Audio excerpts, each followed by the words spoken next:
I read it as a 5, and it was a 6. I'm at 107.30 now. No, I'm at 107.09. Okay. Because when you said your number, I was like, wait. Yeah, I'm like, hold on. I could have sworn your number was lower than mine when we clapped, and now it's higher than mine. I was like, oh, no, we fell into on? a wormhole. Great.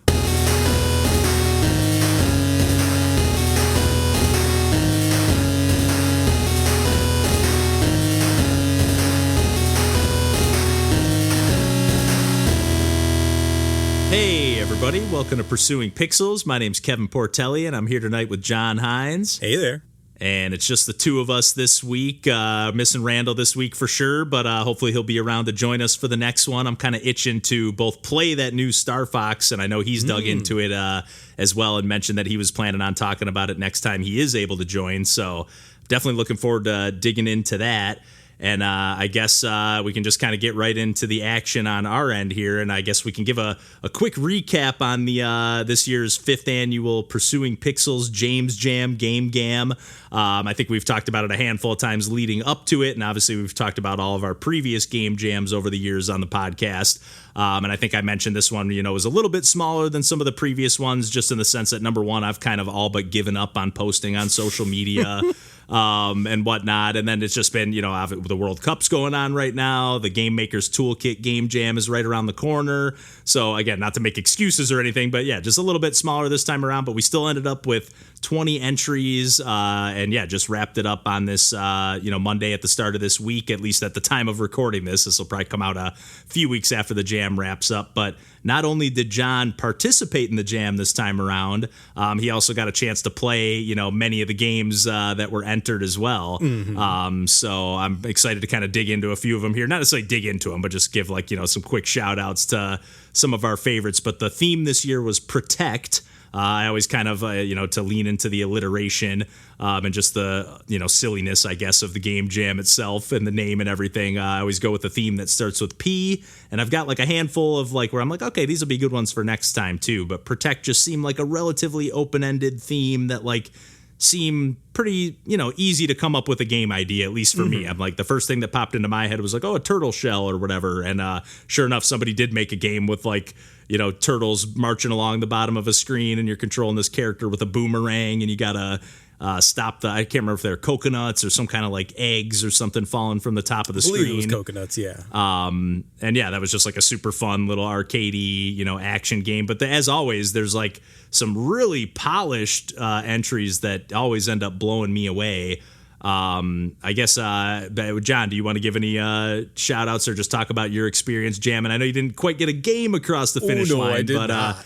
Definitely got some Pico 8 experimenting under your belt there. Yeah, I wanted to at least get something. I've had Pico 8 for a while, and I've not made a ton of progress, but having a deadline, and the community's great. I got so much input from the other developers who were hanging out in the Discord and talking about stuff, and I was getting nudged in the right direction and resources and other stuff to look up, and I made way more progress on the getting towards creating a game, even if I didn't quite get there for this one. But no, there is a ton of really interesting ideas, and I gotta shout out Last Train Alive by Brandon Wollicott, because that one, and I think they had a handful of people that worked on that one. They had I did always, I did a stream of a bunch of the games. I actually got to stream every single one of them this time,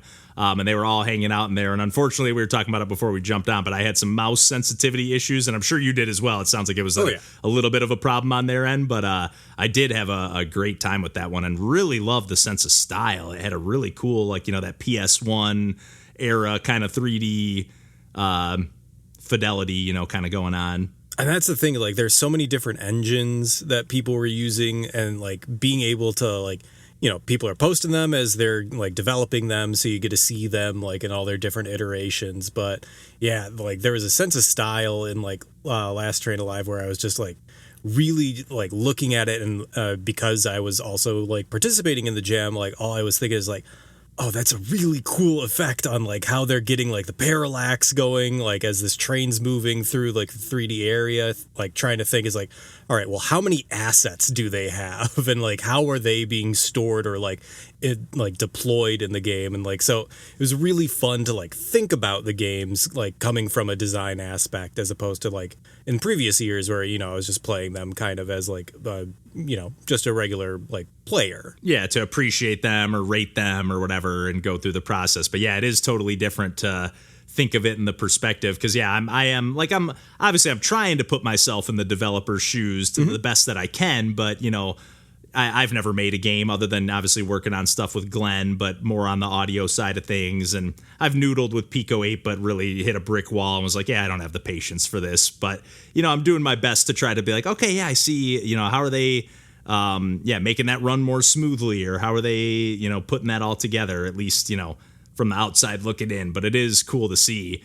And then to give a shout out, I guess, to some of the, you know, top 3 or top 4, winners, if you will. I hate to even call them winners because I really think of the jam as just being like, it's a fun exercise to like, you know, try out. We have no prizes or anything in our jam. It like truly is just like, hey, not necessarily, I don't even want to say bragging rights, but, you know, for lack of a better term, it's just kind of like, hey, well, like it's, you know, looking for, you know, encouragement and, I can't think of the word I want to use, but just some like recognition from your peers, I guess, that are interested in making games and stuff. I think that's one of the coolest parts about it.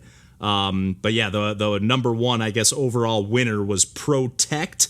It's technically PR0T3KT, which I think even stood for something as like an acronym and whatnot, which I'm drawing a blank on off the top of my head.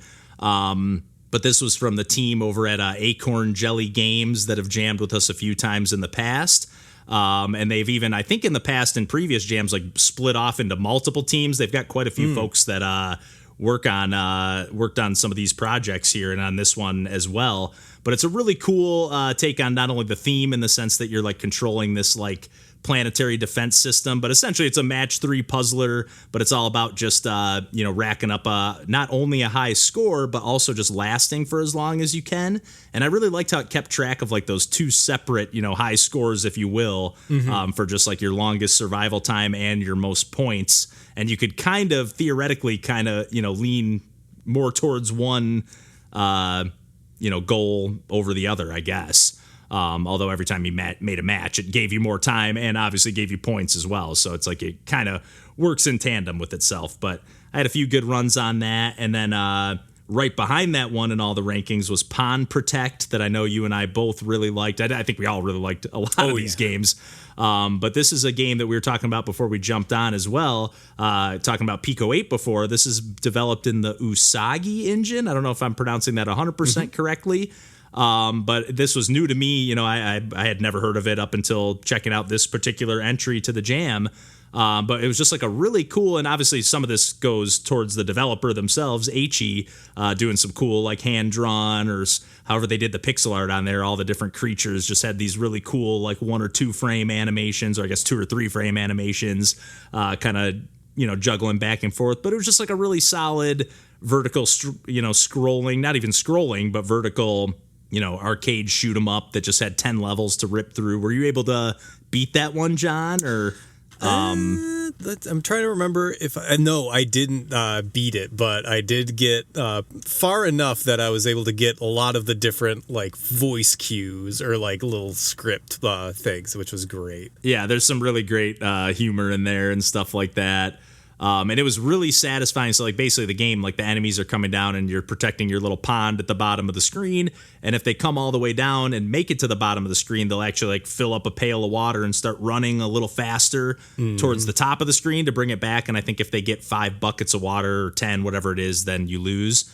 And you can also lose by, taking damage as well. But like your shots are just fast enough to catch up to those enemies if they grab a bucket and start sprinting towards, bringing it back to their side. Like if you time it just right, you can pick them off and kind of snipe them before they get all the way back and kind of save that water from, getting taken all the way back to the enemy side. So that was just particularly satisfying a few times to like pull that off, because I almost did it once and I was like, I don't think you can probably do it. And then H.E. was in the chat while I was streaming and he was like, oh no, you can snipe them. And I was like, okay, here we go. I'm going to start picking some of these guys off. And then the other one that came in third place, actually first and second place were like neck and neck with all the ratings across every category. And then same thing with third and fourth place. There was a game called Keep Them at Bay, and then another game called Hearth. Hearth being more of like a kind of Don't Starve-esque, survival simulator, I guess, with a really cool like hand-drawn art style, really cartoony. I just really liked the sense of humor and everything in that one. And then Keep Them at Bay really seemed like I need to play more of that one, because it seemed like it had some depth. You kind of like, there's like this zombie, some kind of, enemy invasion coming down from the top of the screen, and you just got to run left to right and not only gun them down, but it's like a tower defense. You can set up some turrets and different, towers or whatever to protect your line at the bottom of the screen. And I just, just once again was really just blown away by all these entries. And even your entry, John, don't sell yourself short. I really thought, number one, the menu screen was really cool. It was like kind of cryptic and whatnot, probably partially because it wasn't 100% finished. But like the soundscape in the background and the music and stuff, it was like setting a tone that I was like, I think a few people, like I definitely saw people pinging you in the Discord and making a comment like, hey, I think the game's broken, but you could tell they like wanted to get in there and try it out. So yeah, I think you did nail some aspect of that menu screen. Well, it's good because I spent the majority of the time on just making music and probably should have spent more time on making the game or coding it. But the Pico 8 sound editor is just an absolute joy to be in. I love it. It's so fun. I really need to play around with that some more, because I know you also did that soundtrack, or at least that song or two, for that game that you worked on with Arpy a while back too. And yeah, I just was impressed with, number one, the tunes in that and that game in general. And I just like, I tend to just lose focus, like, because like other, like, I can pick up a guitar, I know how to play guitar, so I can just pick it up and noodle and like play something semi like what I want to hear, where like, oh, I got to learn a new thing. Like, no, I don't. I just sometimes don't have the maybe patience isn't even the right word, determination or something to stick to it. Well, just take your time and learn it over the period of 7 to 10 years or something, and eventually you'll get a halfway finished product. I really should try to potentially participate in the jam, whether like teaming up with somebody and maybe contributing music or something next time around. Because I always think like, oh man, I'm working all, like I gotta do all the stuff, for the jam. But it's like, all I really do is pick a theme and, get the web page ready. It doesn't really take that much time. It's not like during the jam I'm doing anything. I'm just waiting and checking the Discord and, just commenting a little more than I usually do. But it's not like that would, it's not like that's taking away enough time from where I wouldn't have time to make a song or two to contribute to somebody's game or something, And honestly, like a not insignificant portion of like the jam was like me spending time is like, how do you export a file onto like itch? Like, how do you upload and embed a Pico 8 game so you can play it in itch? And like that was just something I had never done before, and I had to look up tutorials on how to do it. And the first one I did like didn't work, and why didn't it work? So there's a lot of like ancillary things to like creating a game and then like presenting it and submitting it. So right. And even like, making the page look a little like, because you can definitely tell like when and sometimes not even necessary on like a game jam entry, although sometimes people like clean up their really page. Good jobs making their pages look real nice. Yeah, but sometimes I'm like browsing around on itch and just looking at, random, sometimes fully, commercially released games, but I'm like, holy heck, you can really customize these pages, like unlike when you're browsing on Steam, right? And you're just looking at, essentially the same layout with a new trailer and, screenshots. It's like, oh, this is like really cool. You can customize, you can almost make it feel like it's your own website, other than a few, little things that are like, oh, that it is on itch, but like that's really cool. Yeah. But yeah, just another great year jamming. Already looking forward to the next one. I actually got ahead of myself and already like made the page for next year's. I haven't like made it live or anything, but I've just like, okay, I'm going to get it all prepped and ready to go so that I'm not scrambling next year to get that all ready to go. So, but yeah, on to just some of the stuff that we've actually been digging into properly, I guess. Not that playing the Game Jam games wasn't proper gaming. It definitely was some of the most fun I've had gaming in a little while here. But one of the games that I've been digging into, and partially spinning off of John, recently mentioned that he scooped up Mina the Hollower, and I think talked about it on the last session that we recorded of the podcast, just briefly kind of giving some first impressions, and that's mostly what I'm going to do here. But I was kind of like, oh, you know what? I need a little nudge to play like an adventure that's got a little more meat on the bones, and I've been this game, I scooped it up physically not too long ago, and it's been sitting on my shelf, but I guess it's been a little while now, at least 6 months if not longer. But the game's called Pipistrello and the Cursed Yoyo, and I think I might have even talked about this game on the podcast a while back, because I remember checking out the demo. I don't know if it was something that I maybe talked about on a Save It for the Cast or on an episode proper, but nonetheless, just to kind of give a quick recap of what the game is, it's just like, a top-down Zelda-inspired action RPG dungeon crawler that really is leaning into like a 32-bit Game Boy Advance kind of pixel art aesthetic, which is really what caught my eye right off the bat, and it's from... I didn't look it up beforehand, but I'm 99% sure it's Pocket Trap Studios is the developer. And they made a previous game called Dodgeball Academia, and I'm a huge fan of that game. It's like think of like if you took, and I've talked about this game on the podcast too, but think if you took like the structure of Pokemon, but then replaced like the creature battles with like action-packed dodgeball battles, for the combat. And it's just an absolutely fantastic game, and one that I really need to go back to. And now after playing a little bit of Pipistrello, I'm like, man, I really can't wait to see what these guys do next, because they have made two fantastic games at this point. Again, only being about an hour in. But that being said, I've probably about an hour, 20 minutes is I think what the timer said when I, pulled the plug on my first session. But other than the first bit which was like, replaying what I remembered playing from the demo for the first maybe 20, 30 minutes, like after that, I felt like I only played for like 10 minutes, 15 minutes. And I was like, oh man, I got to like the first dungeon and I was like, oh, this seems like a good stopping point before I dig in. But I was like, I really should play more. And I was like, oh, I've been playing for almost an hour and a half. Ooh. Like time is just flying by because I'm having a blast. And like the way this game works, again, it's top down Zelda-style adventure. One of the great things, also similar to Mina the Hollower, you do have like although a little bit different, you have a proper, just regular jump. So you can just like do a little hop. It's not a big jump or anything like that, but you can jump over a small gap. And I did just watch a trailer because it's been a couple days since I played this one now, just to kind of refresh my memory on some of the mechanics. And I could see some mechanics that are going to get introduced later into the game. And it seems like there's, your main mechanic is you have this yo-yo as like your main like weapon. But it also you're able to use that in a ton of different ways, which I'll get into a few of them here. But even in the trailer here, I saw like this mechanic where it looked like you were like riding on the yo-yo and like grinding on these rails or on the walls. And then at the very end, like the character like jumped off and like used the yo-yo to like smash it against the wall and give themselves a boost over a gap. Heck. So it looks like it gets a little bit tricky and like action packed in terms of like the platforming, if you will. Although what I've played so far, it doesn't really get too crazy.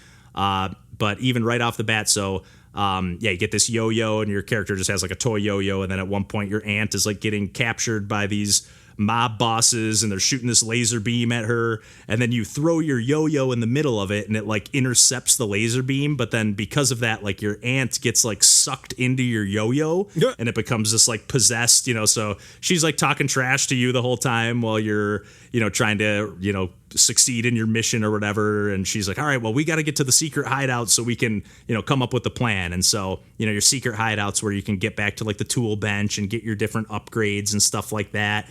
And one of the really cool things in this game is the way the skill tree upgrade system works is like, so you have like these branching paths that kind of like any skill tree works, like you buy one and then it opens up a new branching tree, but it seems like you have access to all of them. It doesn't seem like you buy one and then it closes off the other. It's just like as long as you have enough money for it, you can go for it. But that said, it's actually not as long as you have enough money for it. The way it works is like you buy a buff and you just get it right away and you get to start using it. So let's say it upgrades your attack power, but what they do is like the person that you're buying it from is like, all right, so I'm going to collect like 20% of all the gems you collect until you earn 500 coins or whatever it is, gems, whatever it is. And then you'll eventually pay it off. They're like, I don't want your dirty old money. I want those fresh coins or whatever. I can't remember how they worded it, but the game's definitely got a good sense of humor too. But then also up until you pay that debt off, you also get a debuff that's associated with the buff. So it's like, okay, I might get plus 10% attack power, but my health is down 1 hit point or something like that until I pay off my debt. And then I get to keep the upgrade, and then my debuff is removed. So it's just a really cool like risk reward system that's built in where you can be like, I just can't quite beat this boss, but maybe it's worth it to like buy this new, power up because I don't really need to have, that upgraded for this particular battle or whatever it might be. So it just seems like there's some really cool potential on that system there. And then it just got like a sense of personality that you don't see very often in these like top-down Zelda style games, in the sense like when you get into the main like overworld, like it's actually like a city, and to the point where like cars are driving around, and if you get hit by them, they damage you. And you're like, what the fuck is this? Like, this is like a living, breathing like world. It's really cool. Like at first it was a little frustrating, but then the more I like got into it and just learned that like, okay, I just have to dodge these cars and whatnot and pay attention to the flow of traffic. Like it's just really cool. It's definitely different. And there's like little sewer caps, and you can, if you jump when you're on top of those, you kind of go underground, and there's all these branching paths, and the map system is really cool. Like the way it teases just enough of like what's available to you in the surrounding areas, but without you being able to see everything around you. So you're not like, oh, let me go here, and oh, this seems like a secret path, so let me make sure I go over here first. It's just like kind of keeping me a little more focused, like in the sense that like even right off the bat when you get into the main overworld, it's like, here's 2 of the main 4 bosses that you need to go after, and the main character, your auntie or whatever, is like, and I don't care which one you go after first, like just pick whichever one. And I was like, I'm gonna go left.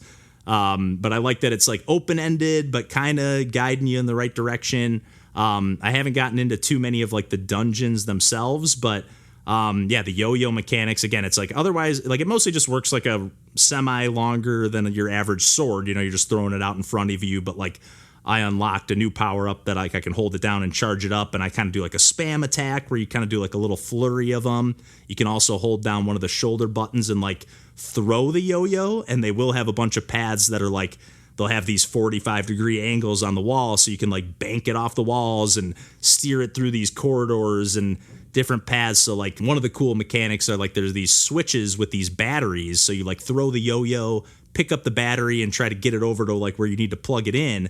But the puzzles will not just be like, oh, get the battery in and you solve the puzzle. You actually have to like figure out, okay, I got to plug the battery in to make this bridge, open up this path. But then once I get halfway across the bridge, I got to call the yo-yo back to me to pull the battery out and race the bridge, as it's like unbuilding itself. I got to race it across. Like there's just so many clever ideas that like have like one extra layer layered on top of them, I guess, that just makes it so much more satisfying to like solve the puzzle or find the solution to the puzzle again, to use the same word. But like it's just a really, really polished game. You can just tell so much love is put into it. And like I said, I kind of needed the nudge because I had heard that it's a little bit longer of a game. Like it can anywhere from like 15 to 20 plus hours. So I'm like, sometimes I don't have the patience to see those through. But in my head, I was like, well, if John's playing Mina the Hollower, and I can kind of like ride his coattails on that, and if he gives some updates on that, throughout the coming months here, not to put pressure on you to like, have to play that, but I was just like, for whatever reason, I just needed the nudge to like pop that cartridge actually into my Switch and start it up. But it's just such a cool game. It's definitely a love letter to that 32-bit Game Boy Advance era, and even just like the top-down, Zelda style games, but really throwing some fresh ideas into the mix without totally breaking the mold. But yeah, really loving this one. And like I said, when I was mentioning Dodgeball Academia as well, just really can't wait to see what Pocket Trap does next. Although I think Pipistrello is relatively, recently released, so it might be a little while till they do something new, but I'm definitely sold on whatever they're doing. And another, if I'm not mistaken, again, as I'm not even 100% sure that I'm correct about their studio name, I believe they're another indie studio from Brazil, and I feel like I'm seeing more and more of that. So just really cool to see, more and more games coming out of, new places. Or not, I shouldn't say new places, but different places. Yeah. But yeah, that's about all I got for that one for now, but definitely looking forward to updating on that one in the future. Nice. But yeah, why don't I kick it over to you here, John, to close us out here? Yeah, I've been playing a lot of also 32-bit era, but RPGs. I've been bouncing around a lot of different ones. Like, I'd been playing EarthBound a little bit, and I was playing a little bit of Final Fantasy IV, even a couple different versions. There was like the 3D version as well as like the Super Nintendo version that I was, for whatever reason, playing simultaneously to see how different the openings were, I guess. But for whatever reason, I started picking back up Breath of Fire 2, which was, I think, maybe my first JRPG that wasn't Pokemon. I think that I got it on like Game Boy Advance, and like whenever that like first remake came out, I played it. The reason why I was able to play through Breath of Fire 2 was because I had a Game Informer subscription, and that was at the time that Game Informer was writing walkthroughs, and they wrote a walkthrough in one of the like magazines that I had for Breath of Fire 2, but like the Super Nintendo version. And like I've been playing through that, and then it was an interesting thing to play through the Breath of Fire 2 because, I'm playing through it as like someone with nostalgia and as someone who is like, yeah, this is a game from my childhood that I have a lot of fond memories for. I think I may have even mentioned it on the podcast before. Some of this is ringing a bell. Yeah. I'm like, I feel like John's talked about this one and given some love to, because it was also game, on or at least a series. Yeah. The Switch virtual console. Yeah. So like that was an excuse to play that again. And like, it's an interesting one to be such like a formative title for me in particular, because now that I'm playing it however many years after I like played it for the first time, and I've played so many other games in like the genre since that, going back to it, I was like, how on earth did I ever play through this game? Because it is so obtuse, and like especially the like original Super Nintendo version, the Game Boy Advance version, they gave you twice as much experience in gold after each thing. So I've been not stuck, but I've been playing the beginning part of Breath of Fire 2 because it takes twice as long to like level up your characters. And a thing that I am realizing that, like, as I'm playing through EarthBound, as I'm playing through this, as I'm playing through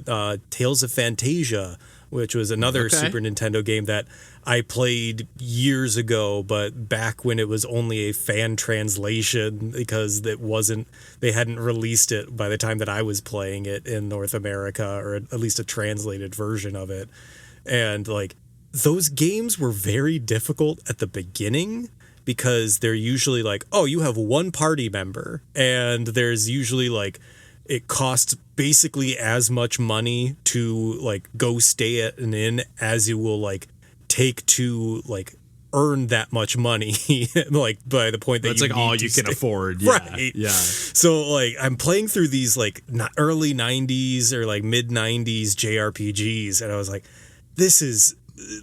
games are made so differently now, and like RPGs in particular, but like there was, I don't know if it was just an expectation of like padding out like the length of the games, like you were just expected to play and grind, and that set an expectation that I would play games with for the rest of my life, where it's like, yeah, I'm just playing this at like opening of this JRPG for 4 hours because that's what I need to do in order to progress in the story.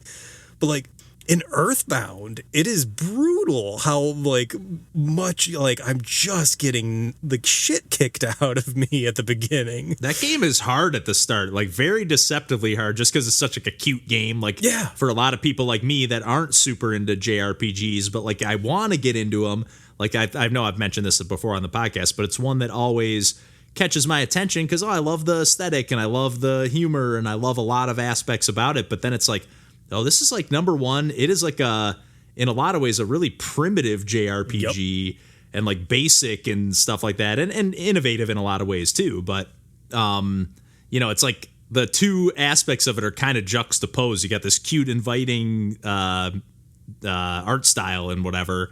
And presentation, and then you play the game and you're like, holy shit, I'm getting my ass kicked. And like this game doesn't even feel like it's started yet, Right. Like I've beaten a couple bosses, but I'm like, I still haven't gotten a second party member yet. So it's like the freedom or just like this like breath of relief that you have like the second that you get an additional party member in all of these games is like it just but I'm still loving them. Like they're like JRPGs are very like core to like who I am and like what I like in video games. And I also picked up Breath of Fire 4, which I hadn't realized that GOG put out the like newest version of it on Steam, which I think is fascinating in itself. But like I had never played it because I didn't have a PlayStation growing up, and I had only like seen it in magazines where you would see screenshots of it. And so like it was related to, this game that I had a lot of memories for, but I had never played it.